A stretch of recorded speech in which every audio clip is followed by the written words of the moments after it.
Hello and welcome to the Centenary celebrations of the Pett and District Branch, Royal British Legion. As the name suggests, the Pett and District Branch was founded in 1924. We were founded at the schoolhouse in Pett and we encompassed the villages of Pett, Fairlight, Guestling and Icklesham.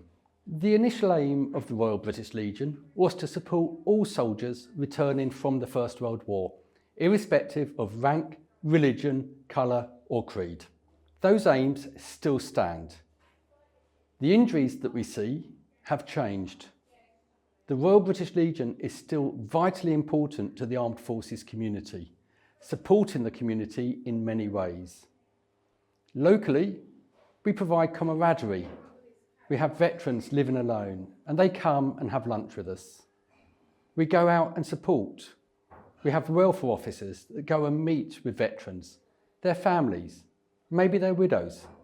We provide educational resources to local schools and we encourage the local schools and youth groups to join us in acts of remembrance.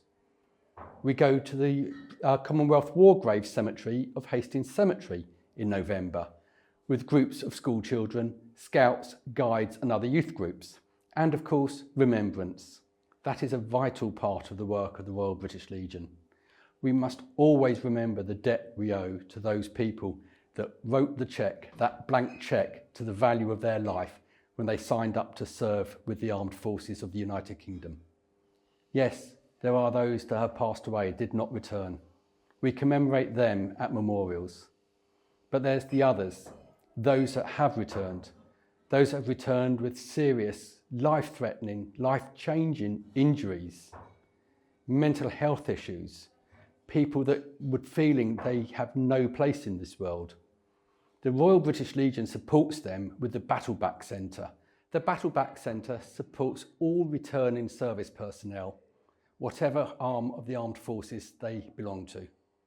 It provides innovative treatment, reinstalling self-confidence, encouraging camaraderie, helping people overcome the mental health issues that they've experienced seeing the atrocities in Iraq and Afghanistan.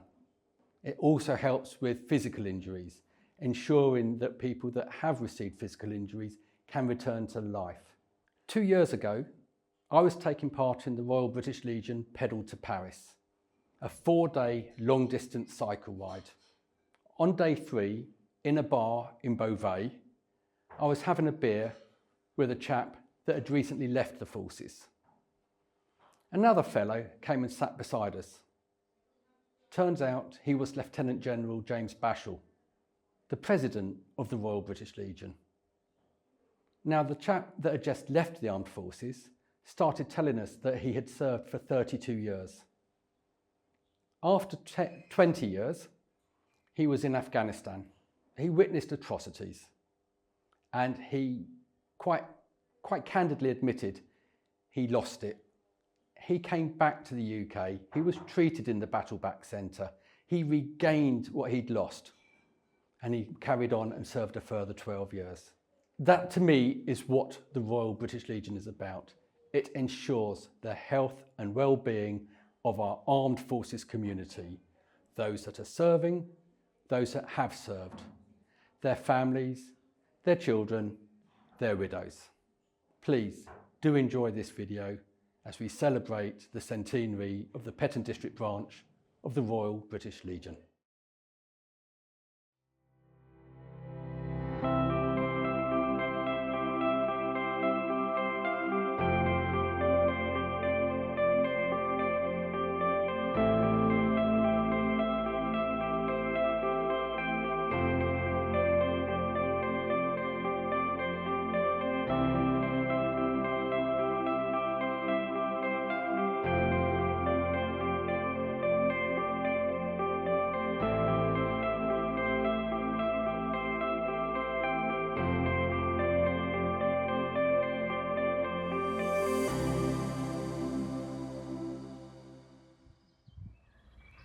Please stand if you are able.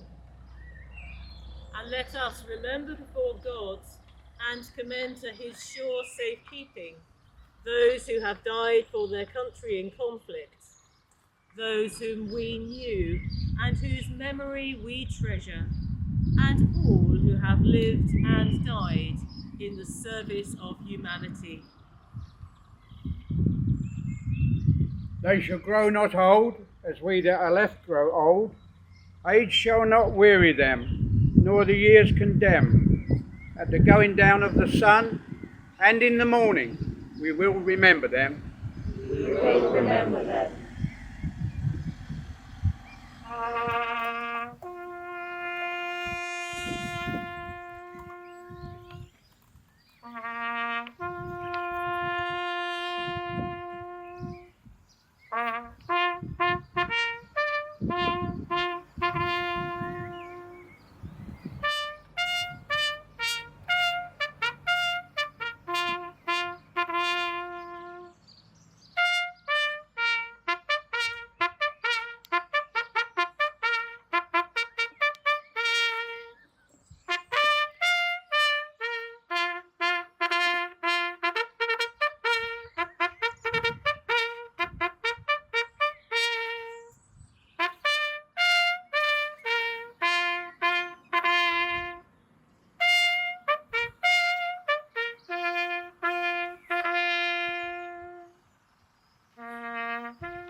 When you go home, tell them of us and say, for your tomorrow we gave out today.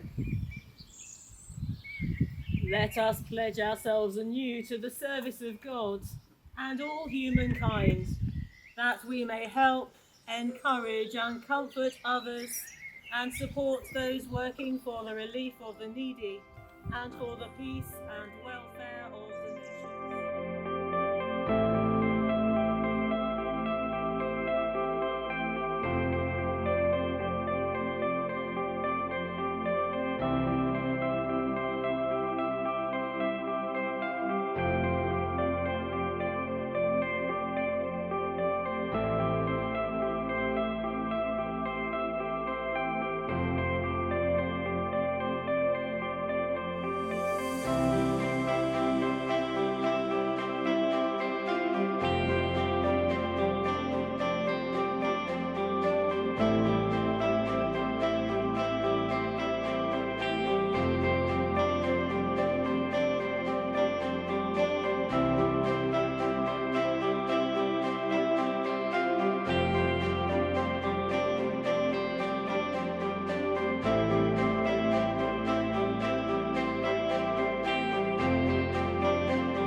Ladies and gentlemen, now will you please welcome the top table.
Lord Lieutenant, distinguished guests, ladies and gentlemen, welcome to the Centenary celebrations of the Pett and District Branch of the Royal British Legion. May I ask you to charge your glasses and be upstanding for our President, Brian Green, who will propose the loyal toast. Thank you very much. It's absolutely marvellous to have been put in this position, and to be quite honest, I'm very, very lost for words most times, and this doesn't help. But I do love the music. We can tell. So carry on. I can't hear. Brian would like to say, I give you the King. The King. Thank you very much, everybody. Lord Lieutenant, distinguished guests, ladies and gentlemen, pray be silent for Lieutenant General James Bashall, CB, CBE, who will propose the toast to the centenary of Pett and District Branch, Royal British Legion. Lord Lieutenant, distinguished guests, ladies and gentlemen, before I propose the toast, I would just like to say a few words to reflect on 100 years of the Royal British Legion and, of course, 100 years of this fantastic branch. The Legion was formed in May 1921 to lead the fight for justice. Justice for some 1.75 million men who returned from World War I with wounds, half of which were thought to be permanent damage. Justice also for the families, the hundreds of thousands who died, the next of kin, the widows, the children, even the grandparents who relied on the dead as the breadwinner. So it was formed in difficult times. The 1920s were bleak. The Great Depression of 1923, it is estimated that of the people who were unemployed, a third were veterans. And if you look in our history books, the images of that time are replete with photographs of veterans pleading on the streets, not just for money, but for work. And against that backdrop, the Legion created not just a central headquarters in London, but uniquely amongst military charities, it created branches. By the end of 1921, there were already 2,500 branches. And then, during the 1920s, that number increased. And I'm told in January 1924, in a building we've just walked past on our way back from church, the Pett branch was formed. And clearly, you have been working here for the last 100 years, mirroring much of what goes on across the nation and indeed the Commonwealth for the Royal British Legion. Your work on raising money for the Poppy Appeal, your work on welfare to support our beneficiaries who are struggling, and your work, of course, on remembrance, which I'd like to come back to separately in a minute. So as well as saying thank you, I just want to reflect on that incredible work that has gone on over the last 100 years. And of course, that work continues today. The Legion has modernised, evolved, changed considerably out of all recognition from the 1920s, and is now the largest military charity by some margin. Branches all over the world as well as the United Kingdom, raising more money every year and then giving more money to our beneficiaries every year. Some £60 million last year, which is a phenomenal amount of money. But Earl Haig, when he created the Legion, talked about the idea of a covenant.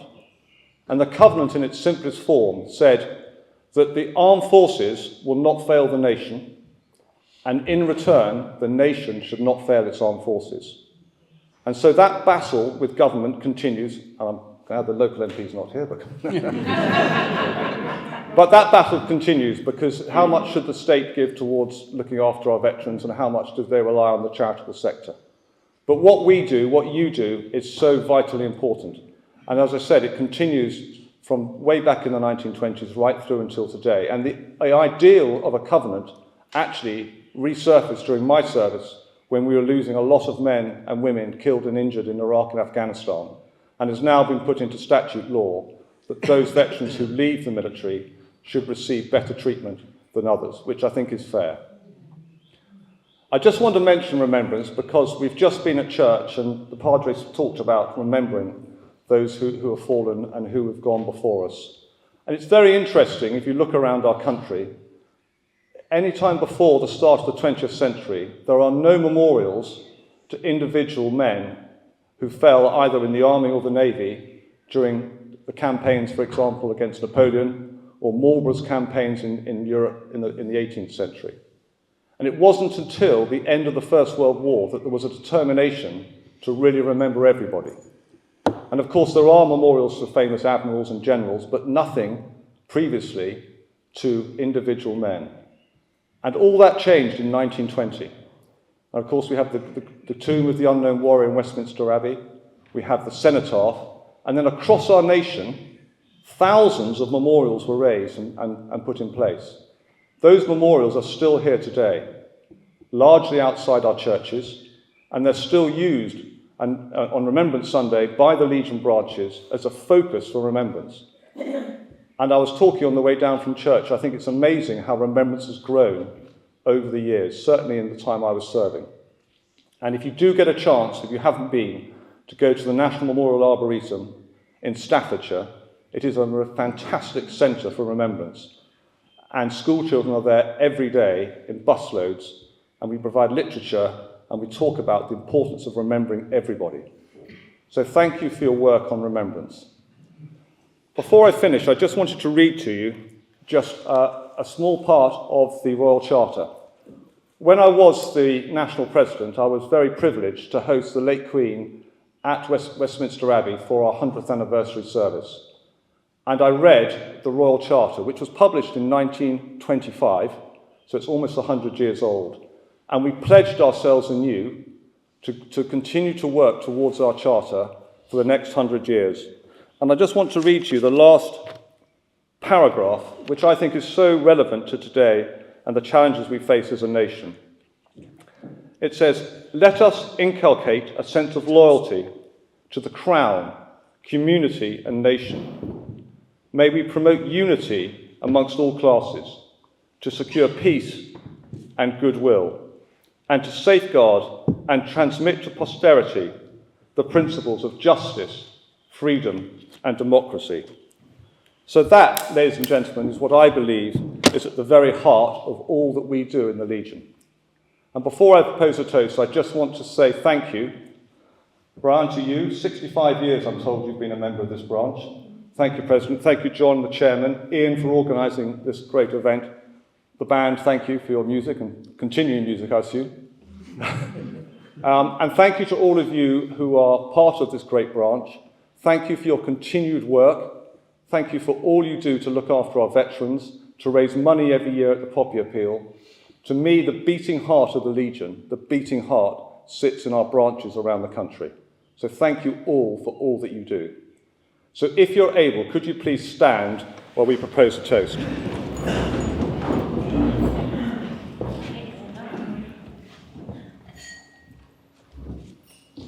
The Royal British Legion, Pett and District Branch, 100th anniversary.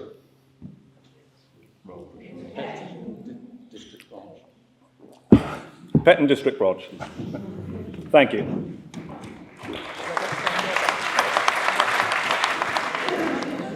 Lord Lieutenant, distinguished guests, ladies and gentlemen, thank you for bearing with us. I regret I omitted to ask the band to leave for their lunch. And so they were sitting there, their tummies rumbling, waiting to be asked to leave. Now the band hopefully are going to feel a lot more satisfied, and I give you Jon Bartholomew, JP, BEM, Chairman of the Pett and District Branch of the Royal British Legion, to respond to the toast. Thank you, Ian.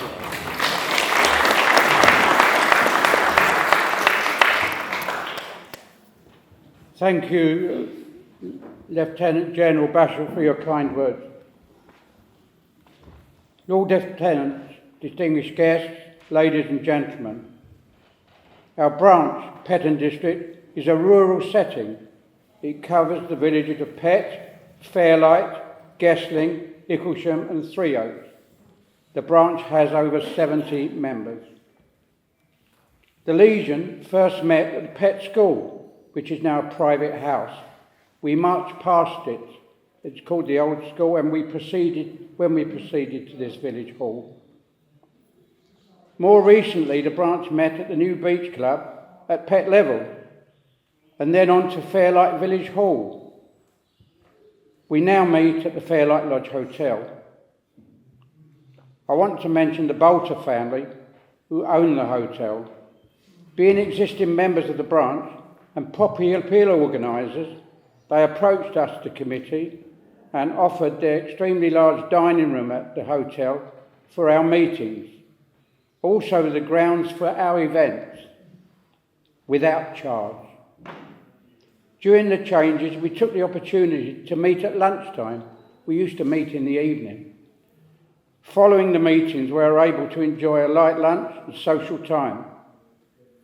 This and the loss of dark nights certainly helped the membership grow. Why are we still here, 100 years on? The branch has been very fortunate to have a dedicated, long-service, loyal members. I would like to mention 3 of our past presidents who are no longer with us. Eric Hollingsworth, JP. Lieutenant Joyce Groves, military nurse in Korea. A real character. We've just recently lost her, 99 3/4 years old. Tony King, Metropolitan Police, to name a few. Without such people, the branch would not exist today. They all held important posts and carried them out enthusiastically. Our current president, Brian Green, who has so many bars on his ribbon of the Legion Medal that when he stands up, he goes in circles.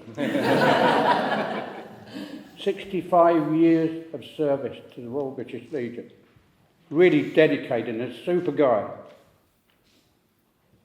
Back in the 1990s, the branch went through a difficult period, so we made changes. We reintroduced the house-to-house collection. Can you imagine that round here, rural? We go to every house. Up to 3 times we go to make sure that we collect as much as we can. During the daylight hours, an annual collection period, collectors with their trays with poppies in every village and street. They are given a small route map, which is their unique area, to raise donations.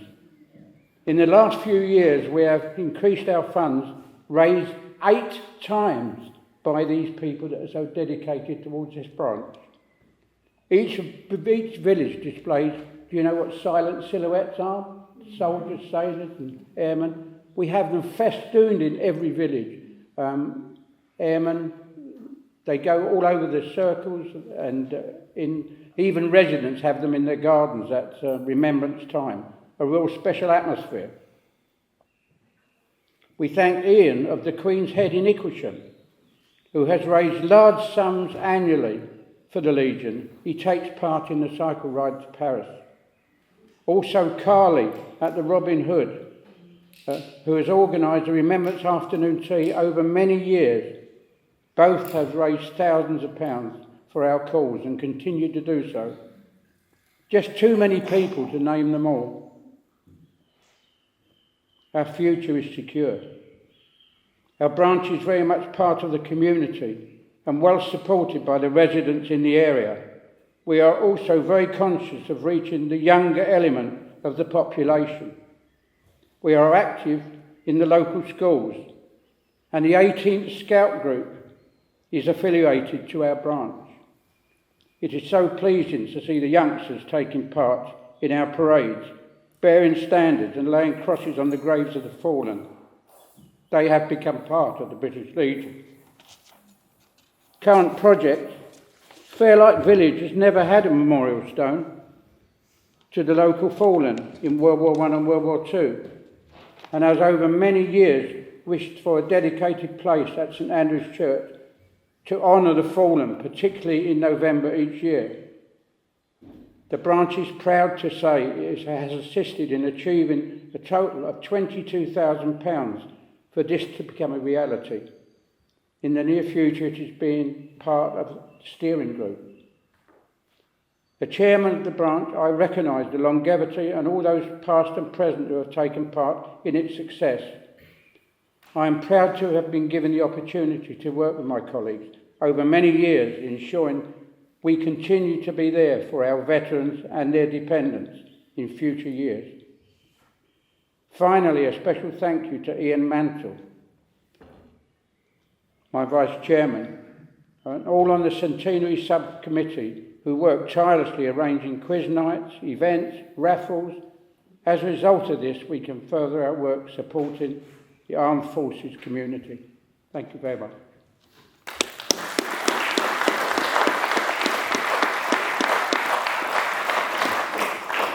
Lord Lieutenant, distinguished guests, ladies and gentlemen, pray be silent for the toast to our guests, proposed by Ron Turnbull, Secretary of Pett and District Branch, Royal British Legion.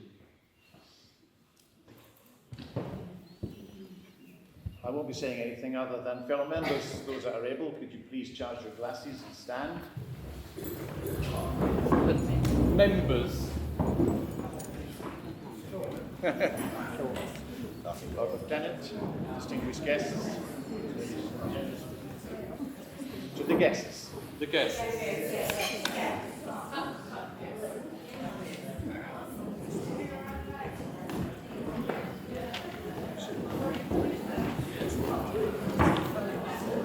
Distinguished guests, ladies and gentlemen, pray be silent for the Lord Lieutenant of East Sussex, who will respond to the toast to our guests.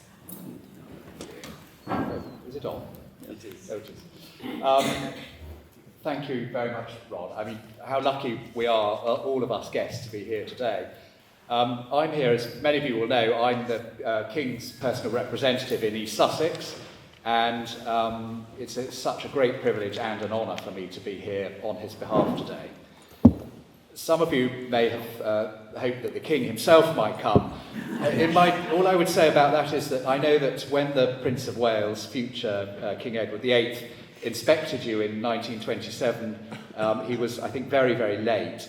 And in my defence, I was on time today, so I think perhaps you got the better deal. But I know that the King would really want me to pass on his huge congratulations. 100th anniversary is an enormous achievement and something which I'm sure you're all very, very rightly proud of.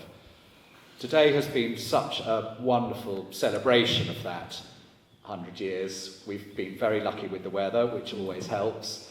We've had a wonderful service of remembrance. I thought it was particularly poignant to have the horse and cart join us, a sort of real reminder that certainly in the First World War, animals were very much part of the war effort, and I loved seeing the horse covered with poppies. I don't know if that was that planned or was that just fortuitous. Okay, I mean, I could tell it was planned, but the poppies were such a wonderful touch. We've already heard about the work of the Royal British Legion and, of course, the extraordinarily important work that this branch does. It is so important to honour and keep the memory alive of those who've laid down their lives for Queen or King and country. We all owe those people such a debt of gratitude, and what you do keeps all those memories alive, which in itself is hugely important. Again, we've heard about fundraising, about welfare visits, about trips to schools. Really, again, the work that this branch does is something that you should all be immensely proud of. It's great to see a branch thriving like this. I know that some other branches struggle to keep the membership up. But what you're doing here is just fantastic. You're embedded in the community. You're my local branch, which is obviously very important to me. And I just really want to thank you, on behalf of the guests, thank you to everyone who's organised today and who's been here and made it what it is. But thank you all for coming. It's been the most fantastic celebration, and very happy 100th birthday.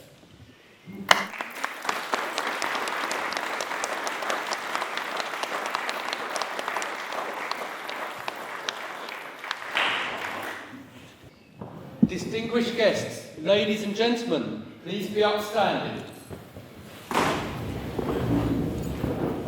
The Lord Lieutenant of East Sussex will now depart.